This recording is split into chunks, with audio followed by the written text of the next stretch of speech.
निर्णय आम्ही असा देखील केलेला आहे की आता वेगवेगळ्या समाजाची बरीच महामंडळ आपण तयार केलेली आहेत, यांचा समन्वय राहिला पाहिजे म्हणून एक सिंगल प्लॅटफॉर्म आम्ही तयार करतोय की ज्या प्लॅटफॉर्मवर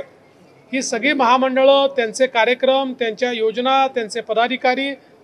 असे सगळे राहतील आणि मग त्याला जो काही सपोर्ट स्टाफ असेल तो आम्ही त्या ठिकाणी देऊ, जेणेकरून सगळी महामंडळं योग्य प्रकारे कार्यान्वित करता येतील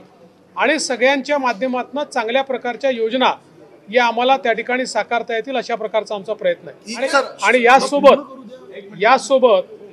असंही लक्षात आलेलं आहे की मंत्रालयामध्ये येणारे 70% तक्रारी या जिल्हा स्तरावर सुटण्यासारख्या असतात, पण तिथे सुटत नाही म्हणून लोक मंत्रालयापर्यंत येतात।